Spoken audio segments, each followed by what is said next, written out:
time to button up the RX7 fuel tank, that way we can get it inside of the car and everything hooked up ready to rock. If you've never seen the inside of a fuel tank before, you might think it's all open on the inside, but they're actually not. They have these little baffles in here and it keeps the fuel from sloshing around. So when you have your fuel pump pickup and you take a corner really hard, the fuel doesn't slosh away from the fuel pump, starving your engine. The problem with the RX7 is that these baffles, they're just not adequate. If you've got less than half a tank of fuel in the car, I mean, you might as well forget about it. Going around a corner on a track, it's not going to be picking up any fuel. Starts starving the engine, it can lean it out, all kinds of bad things. This little box right here is kind of like having a sump that keeps the fuel ideally on the inside of this at all times when you're going around corners, but again, it just doesn't work very well. To remedy that problem, we have the radium surge tank. This is essentially another fuel tank that's going to do a drop inside of the main tank. And that way, this thing is always full of fuel. You're not starving the car sloshing around, because while the fuel slosh around the big tank, it's not sloshing around in here, it's too small. The first part we're going to install is the lift pump. All the lift pump does is take fuel from the main tank and pumps it into the surge tank itself. It doesn't need to be super big because it's not going a very long distance. This is designed that it's got little tabs on it, that it goes inside and it snaps on to the little baffle box on the inside. And then it obviously connects and wires up to the top right here to fill this up. And then there are two fuel pumps inside of mine because of how much horsepower we're going to have. And those two fuel pumps are what's needed to shove out high pressure fuel all the way to the front of the car at the fuel rail. This thing's even got a little check ball in here, so when you're accelerating, the car gets pushed forward, it opens up the valve right there, and when we're deaccelerating, it shuts it. The lift pump is officially installed. All it does is goes down in place, and there's little tabs on each side that just snap in to the little tank on the inside. All we have to do now is heat this up, and then we're going to slide that over the part of the surge tank and then connect the lift pump to the main harness, which all of that connects up here. And then I do have my sending unit installed on here. And before I did install this, I made sure that it worked. I cleaned off all the rust on it, so it should be pretty much good to go.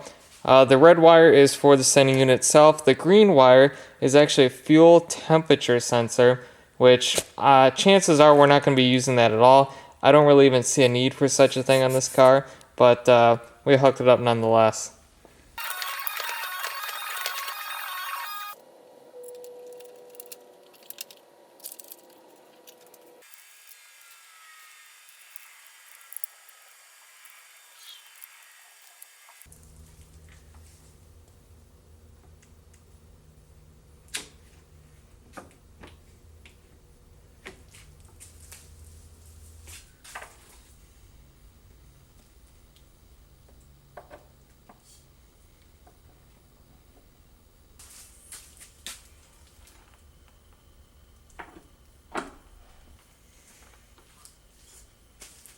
Well, this is the last we're going to see of the RX7 before it's running and driving and hopefully stopping.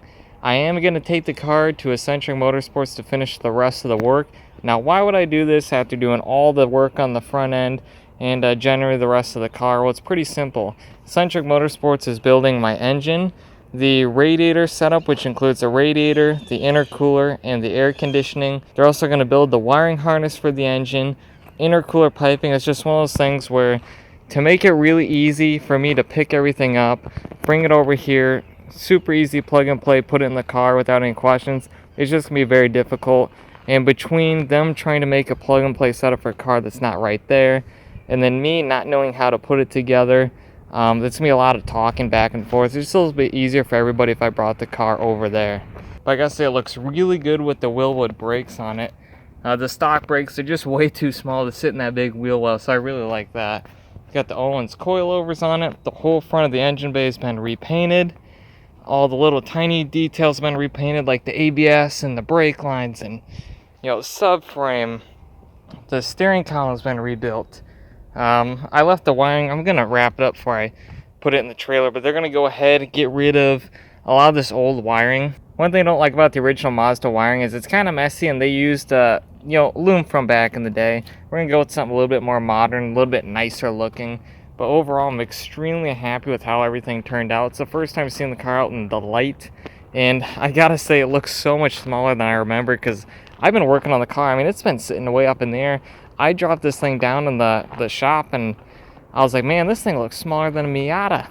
And I measured it. It's 47 inches from ground to the top of the roof right now. And I think we can go a little bit lower because we still have not passed the shoe test yet. We can get a little bit in there.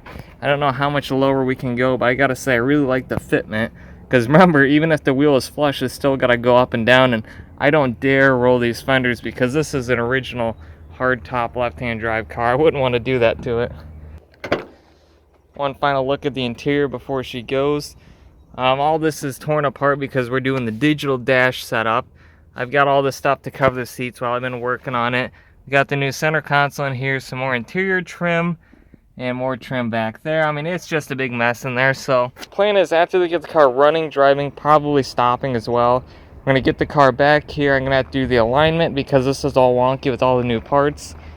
We need to do the alignment, the body panels. I need to put the interior back in. I'm gonna do a break-in tune, probably drive it about 1,000 miles or so, and then we're gonna do the final dyno tune, and then it should be ready to rip.